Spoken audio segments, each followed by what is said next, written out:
so here we are, the third and final video series about brushes. And who would have thought it'd be this complex? But you know what? It is because it's important and it's very beneficial. So we're just bringing out the artist in you. Now let's go ahead and look at our screen, and here we are back at the start menu. So let's go ahead and click Create New. And I'm not going to be too picky here, so let's go ahead and, well, 1,000 by 2,000 if you want to keep it there. I'm going to bring it down to 1,000 by 1,000. Just the only thing, make sure that it's at pixels. Okay, white background, we're good to go. Let's go ahead and press create, and there we have it. Alright, so let's go ahead and make sure that we have some kind of a color down here at the foreground icon. Let's go ahead and click on the brush tool, which we are doing right here, and let's go back over here and revisit what we have here. Well, first of all, we got general brushes, we got dry media brushes, wet brushes, special effects, legacy, and of course, if you recall, we imported watercolor, which is always fun. Well, guess what? There is another component to this brush set. Let's go ahead and click out of here, and this time, as you know, on the right hand side we have these beautiful, wonderful things called palettes. Well, we've been working on the layers palette, we've been working on the history palette. Now I want to introduce you to two new palettes. Here is known as the brush and the brush setting. As you can see right here, this is the brush highlighting, or I'm sorry, this is the brush setting, and this one here are brushes. Okay, so I just said it wrong, but you know what I mean. Alright, I'm just going to collapse that. For those of you who may not have these icons here, you can go to Window. Okay, so we're going to go to Brush Settings or Brushes, whichever is to your liking, but they should be connected. So you might be seeing a scenario where they might have attachments to other palettes. I did give a tutorial on this prior, so you may want to refer to that.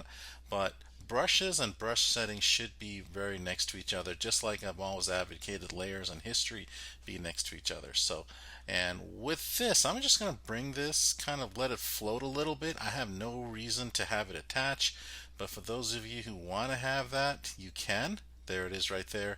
So we've got now brushes, brush settings, history, whatever you want. Or if you want, like me, I'm going to kind of bring it out, because once I'm done with this exercise, I don't plan on having it floating around anymore. Anyways, so let's go ahead and see what we're talking about here. Again, making sure that you have a color on the palette. And now let's go ahead and start with brushes. Okay, on the right hand side. Well, here are our brushes. The same brushes that you had over here. General, dry, wet, special, legacy, watercolor. General, dry, wet, special, legacy, watercolor. Same old, same old. And if I click on the arrow here to expand it down, let's go ahead and choose a nice soft round brush. So what is that going to do? Well, let's go ahead and click here. And what I'm going to do for demo purposes, I'm going to bring this out. And as you can see, as I click here, okay, and if I go over here, you notice that I've got more options. That's what this whole thing is about, giving you more options to play with. Alright, so if I click on shape dynamics, okay, and if you look at here, this is my soft brush, you'll see things like it'll change. Okay, now I'm not sure exactly what it'll do, but it's doing something here. Now if I want to scatter it more, I click here. Look at that. What will that involve? So let me go ahead and bring this down and focus here. And look at that. Pretty cool.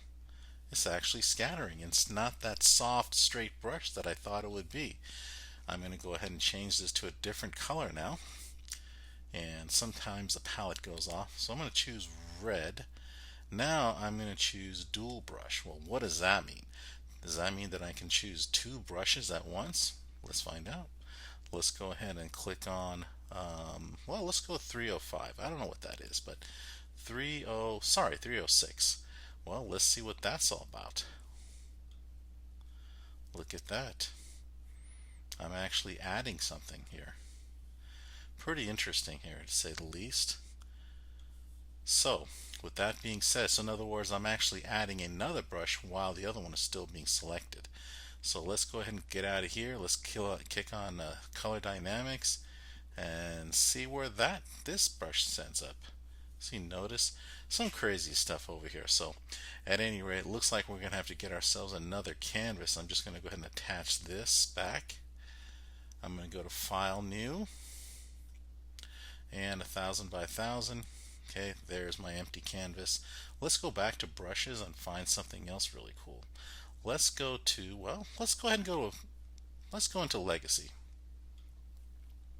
Let's go to whichever brush you want. Okay, it's kind of hard for me to tell you which brush to use because again, you may not be seeing what I'm seeing.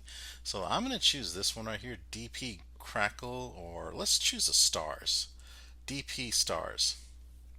Now I'm going to go to Setting, and here is my stars. So now I'm going to click on Scattering. I have to highlight, not just check. You got to highlight the whole thing. And now I'm going to scatter. See, look at that. This is going to be so cool. Look, ooh, look at that. Now let's go to Shape Dynamics, or maybe go back over here and kind of lower the size of the brush over here. So it takes practice. You're not going to get it all at once, but somehow I want to make sure. I think I made that one a little too small. So let's go over here. Alright, so let's take that. Pretty awesome. You know, and one of the things that I can do is bring in, well, let's say I want to bring in something from outer space. Okay, let's go onto Google right now, and let's go to Wiki Commons, and let's just because that's obviously kind of, you know, free for all with royalty free. And I'm going to bring in my browser a little bit, and let's go to space. Okay, so let's go ahead and find something here. Okay, well, this is a nice little spatial kind of a deal, right? I'm going to right click, copy image. I'm going to go in here, and I'm going to go ahead and put this in here. There you have it. Let's see what I can find. Now I got Crackle over here, or maybe I can do a search on stars, or maybe star. There it is, star. Alright, let's go ahead and look at large stars. Let's give it a different color, like say yellow. Alright, and then let's go over here to kind of give it a little softness here. Let's go to scattering and kind of make it there. Look at that. Okay, and then we want to be able to, well, figure out certain different edges. Click on the edges itself, and let's see. Whoops, nope, that's a little too much. Maybe it doesn't work here because usually it's got a highlight, and so when it highlights, you have the option of changing the parameters here. So, and if you can't see it here, like down here in the preview, then nothing is really happening. So no point. Go on to something else where you can maybe not dual brushes, but right here, let's see if we can do something wet. Nothing much. So alright, well, let's see what we can come up with. And as you can see, ooh, look at that.